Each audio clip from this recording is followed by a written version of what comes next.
So Charlie, we're at a job site and the sickness continues, doesn't it? It does. I don't know, I've been trying to get some medication for it, but it gives me a headache and I don't want to take it. But, along with the 325, we picked up a 420D from my dealer, Blanchard Machinery Company, and had a job, and I can't say the name of the place, and that's the reason why I hadn't been making any videos, because Charlie's still alive. Charlie ain't disappeared or moved back to Canada yet. We've been working around a place for a year and a half that you're not allowed to take any pictures or make any videos, and in fact I made some videos. Plant work. That's right, some plant work, and you have to sign a privacy thing, so I can't talk about where I'm working or what I'm doing or anything like that, and we've been working around there for a year and a half. But anyway, we were backing up the landscaping, or the paving, and I couldn't have my old case out there dripping oil everywhere, so I decided I'd find me another backhoe.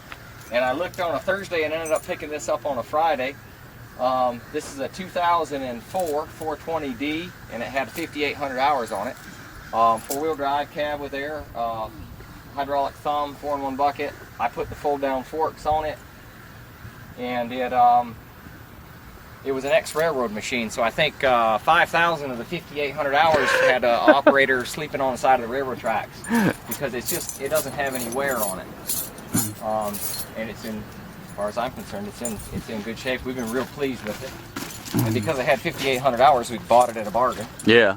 So you had the hydraulic thumb. That's your first hydraulic thumb ever, isn't it, Charlie? My first hydraulic thumb ever. Do you like it? I do. It's very handy. The only thing I don't like is that it's on a foot pedal instead of on the stick. I didn't see that. But it's all right. It's like you say, it's not like you're clearing with it every day and you're using it all the time. It's mainly for cleanup work. And we freshened up about 22,000 square yards of crusher run, or ABC, or whatever you want to call it, at this same place that I'm not allowed to say the name of. And we rented a roller so much that I decided I'd better get one. So I found this roller. This is a 2008 423. I didn't mean to find one with a cab. It was just the best deal that I found. So guess what? It had 600 hours on it, and it was, I mean, I couldn't beat the deal.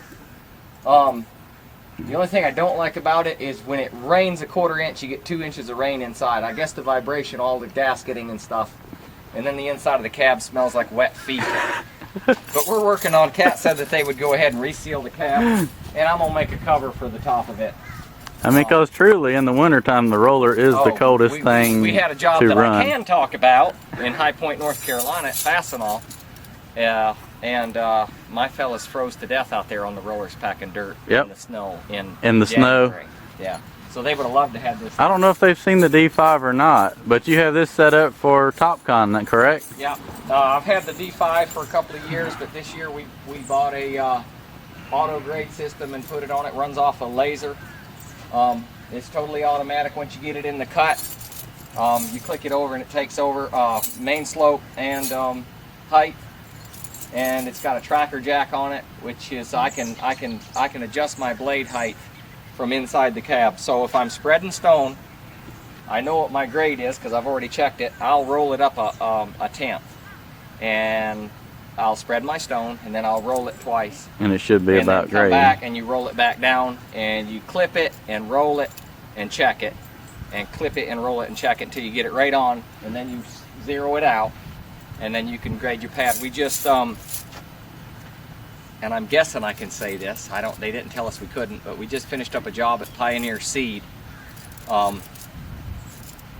36,000 yards of concrete, and our yield was basically a 0, which means if they were supposed to pour 36,000 yards, we poured that much or a little bit less. And that's, you won't waste any, is what you're saying. Waste any concrete, and that pays for the system. The system was about 23 grand, but I mean, you know, it doesn't take much concrete to come to 20. Yeah, when you're talking about $100 a yard. Job. That's right. That's right. So, not quite exactly the way the salesman described it to me. But it works. It works, and it works well. It just doesn't work like I thought it would work, if that makes any sense to you. Not as easy as what you were thinking, or just different. Just different. You got to get used to it. Just get used to it. I did find that when you're cutting fine grade, you want to angle your blade, because if your blade is straight and the tracks it'll chop and start hucklebucking. They keep hitting that. Yeah. Just the little cleat marks, where if you angle your blade, when it chops, it won't be like a motocross track where you keep humping over it. Yeah. When you angle the blade, it smooths it out, and you'll eventually get really smooth. Where you would have thought you'd want to push straight with it, you angle the blade, and that way, if it dips or chops at all, it'll caddy corner. Yeah. Spot where your tracks are going to hit it at the same time. Your track will hit one, then the other, and it'll just float right across it. Also, it works pretty well. I'm pretty satisfied with it. It was worth the money. I mean, it really was. It also, you got to think about it. It's just like running the dozer by hand.